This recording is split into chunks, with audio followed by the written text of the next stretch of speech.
Hello ladies and gentleman, मैं Prathamesh willing magic talk show के Hindi podcast में आपका तहे दिल से स्वागत करता हूं। इस पॉडकास्ट के थ्रू हम स्टूडेंट्स और प्रोफेशनल्स को लीडरशिप, मैनेजमेंट एंड एंटरप्रेन्योरशिप के क्षेत्र में बड़ी और असामान्य सफलता पाने की राह दिखाते हैं। किताबशाला सीरीज में हमने लाइफ ट्रांसफॉर्मिंग बुक्स के इम्पोर्टेंट लेसन्स को बहुत ही क्रिएटिवली और सिंपल वे में आपके सामने लाने की कोशिश की है।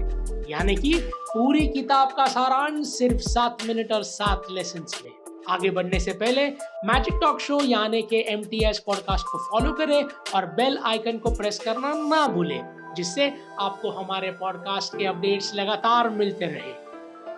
आज के एपिसोड में हम बात करने वाले हैं डेविड गॉगिन्स की एक टाइमलेस किताब जिसका नाम है कांट हर्ट मी। ये किताब डिस्कम्फर्ट को अपनाने, चुनौतियों का स्वागत करने और अपने अंदर छुपी हुई क्षमता को खोजने का एक पिटारा है। कांट हर्ट मी एक सुपर हीरो लेवल की किताब है जो आपको मोटिवेशन का एक अच्छा डोज देती है। लेखक डेविड ने एक नेवी सील थे जो अपने आप में एक बड़ी बात है, लेकिन वो वहां रुके नहीं बल्कि उन्होंने कई मैराथन्स में पार्ट लिया और अब एक मोटिवेशनल स्पीकर के तौर पर काम कर रहे हैं। इतना डेडिकेशन, तो सोचिए इनकी लिखी किताब में कितने अमेजिंग चीजें रहेंगी। ये किताब एक रोलर कोस्टर है जिसमें खुशी, दुख, डर, आत्मविश्वास सभी इमोशंस का मेल है और आप लेखक डेविड के वर्ड्स के थ्रू सही इमोशंस एक्चुअली फील करने लगेंगे।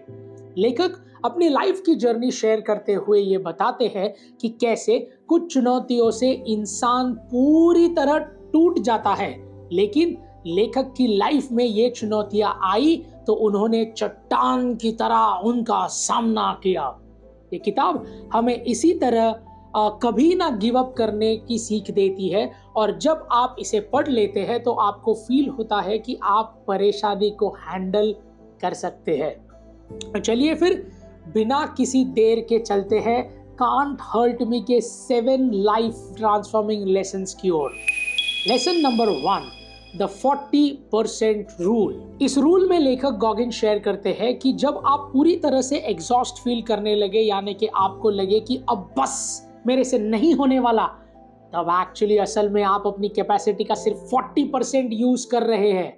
इसका मतलब है कि हमारा दिमाग, हमारी बॉडी, हमारे कई पहलू जो है वो थोड़े डिस्कम्फर्ट को अगर अपना के हम दिमाग नहीं बॉडी की सुने तो आपकी क्षमता पूरी उपयोग में आ सकती है। That is 100%। तो जब भी आपको लगे कि यार अब नहीं हो पा रहा है, तब समझ जाना कि आप रेस शुरू हो चुकी है। From 41% to 100%. Lesson number 2, embrace the suck. Navy seal में ये सिखाया जाता है कि चुनौतियों के सामने एक बड़ा माउंटेन बनकर खड़े रहो, उससे पीछा छुड़ाकर भागने की अगर आप कोशिश करेंगे तो आप हार जाओगे। लेखक गॉगिन्स चाहते हैं कि हम चुनौतियों को परेशानी नहीं समझे बल्कि आगे बढ़ने का और सीखने का एक मौका समझे, एक अपॉर्चुनिटी जो लाइफ बदल सकती है। तो परेशानियां जब तक मेहमान बनकर आए तो कमरे में जाकर छुपिए मत, बल्कि बाहर आइए और उसका स्वागत करिए, क्योंकि यही है जो आपको पर्सनल डेवलपमेंट और सेल्फ डिस्कवरी का लिफाफा देकर जाएगी। टू एम्ब्रेस द सक मतलब गलत समय में भी सही की खोज करना, चुनौतियों में भी अवसर खोजना और दुख में भी सुख की उम्मीद को थामे रखना। है ना amazing? Lesson number 3, callusing the mind. लेखक गॉगिन्स के अकॉर्डिंग कल्यूजिंग का मतलब है कि अपने दिमाग को कठिन परिस्थिति में रहने की ट्रेनिंग देना। जब आप रेगुलरली चुनौतियों और कठिनाइयों के सिचुएशन का सामना करते हैं तो आप एक अद्भुत दृढ़ता डेवलप करते हैं। खुद को जानबूझकर अनकंफर्टेबल सिचुएशन में डालिए, इससे आपका माइंड स्ट्रांग होगा और जीवन के कठिन रास्तों पर हार नहीं होगी। तो क्यों ना रियल लाइफ में प्रॉब्लम्स फेस करने के पहले खुद को अपने दिमाग को थोड़ी सी ट्रेनिंग दी जाए। तो आज से ही खुद को कंफर्ट जोन से बाहर ढकेलिए और जब तक ढकलते रहिए तब तक डिस्कम्फर्ट में ही कंफर्ट देखना सीख लीजिए।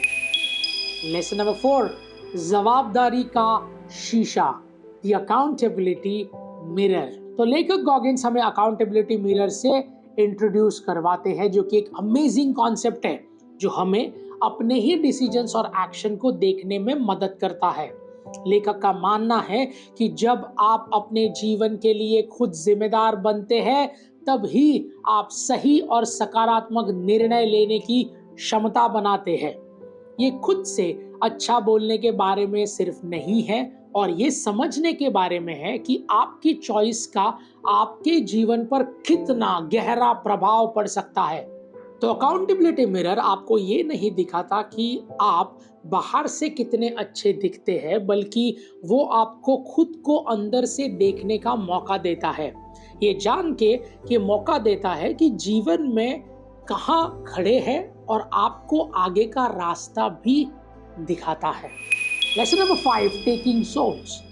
नेवी सील की ट्रेनिंग में लेखक गॉगिन्स ने सीखा कि जीतने का मतलब ये नहीं कि आपने दूसरे को हराया, बल्कि जीतने का सही मतलब तो ये है कि अपने खुद की उम्मीदों को आपने हरा दिया। तो खुद को बेहतर करने की कोशिश, सोचिए कि कल आप जैसे हैं, अगर आप उससे बेहतर हैं तो आप समझ लीजिए कि आप जीत रहे हो। ये कोई कंपटीशन वाली बात नहीं है, बल्कि खुद पर एक गहरी छाप छोड़ने की बात है। तो अपनी उम्मीदों से आगे बढ़कर काम करिए और दूसरों को चौंका दीजिए, और अपने आप को भी याद रखिए, किसी को हराने के लिए मैदान में नहीं उतरते, बल्कि खुद से जीतने के लिए मैदान में उतरा जाता है ना। Amazing. Lesson number 6, uncommon amongst uncommon. Uncommon amongst uncommon से गॉगिन्स ये कहना चाहते हैं कि अद्भुत लोगों के बीच में भी खुद को सर्वश्रेष्ठ रखना चाहिए। मतलब हीरो के बीच में कोहिनूर बनिए।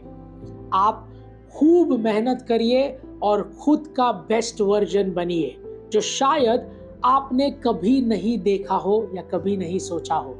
जब सपने उड़ान भरने के हो तो सीढ़ियां चढ़ने का काम नहीं होता। इसलिए ऑर्डिनरी मेहनत मत कीजिए, एक्स्ट्रा ऑर्डिनरी सपने देखिए और एक्स्ट्रा ऑर्डिनरी मेहनत करके उनको हासिल कीजिए। तो इस कॉम्पिटिटिव दुनिया में जहां हर कोई अपना बेस्ट दे रहा है, हर कोई आपसे आगे निकलना चाहता है, वही खुद को बेस्ट बनाइए और मेहनत लगन से और अपने लिमिट्स को पुश कीजिए। लेसन नंबर 7, अपनी उपलब्धियों का एक जार बनाइए, कुकी जार ऑफ अकम्प्लिशमेंट्स। लेखक गॉगिन्स हमें अपनी पिछली सफलताओं को याद रखने के लिए कुकी जार बनाने की सलाह देते हैं। जब भी लाइफ में चुनौतियां आए या फिर खुद पर डाउट होने लगे, तब आप भी इस डब्बे को खोलकर देख सकते हैं कि आप में कितनी क्षमता है, जिससे आप में इस बाधाओं को पार करने की और उत्साह आ जाएगा।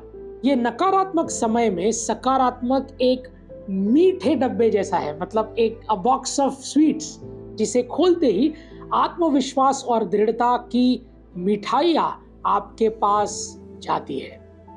तो आप भी लगे कि मोटिवेशन की ज़रूरत है, या कुकी जार खोलिए और एक अच्छा सा मोटिवेशन का डोज ले लीजिए। और इसी के साथ हमारे 7 लेसन्स यहाँ समाप्त होते हैं। तो can't hurt me David Goggins की एक अद्भुत यात्रा है, जिसे पढ़कर हमें आत्मविश्वास का ओवरडोज मिलता है।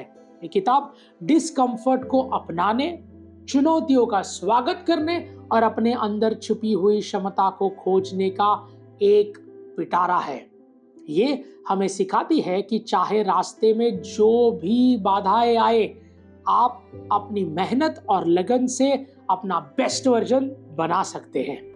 सो लेडीज एंड जेंटलमैन, इस किताब को एक ज्ञान का खजाना समझना बिल्कुल सही है, लेकिन आपके दिमाग को सिर्फ इंफॉर्मेशन से भर देना हमारा मकसद बिल्कुल भी नहीं, बल्कि हम बस एक माध्यम है जो किताबशाला के जरिए दुनिया का सर्वश्रेष्ठ ज्ञान आप तक आसान भाषा में पहुंचाने की कोशिश कर रहे हैं।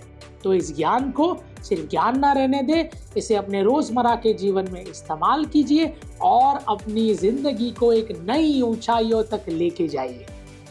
किताबशाला के अगले एपिसोड में फिर मुलाकात होगी, जहां हम जानेंगे अपनी सोच की शक्ति के बारे में थिंकिंग फास्ट एंड स्लो नाम की एक अद्भुत किताब के जरिए। है ना ये amazing concept of Kitabshala? So ladies and gentlemen, this is Prathamesh Welling signing off until we meet in the next episode. Thank you.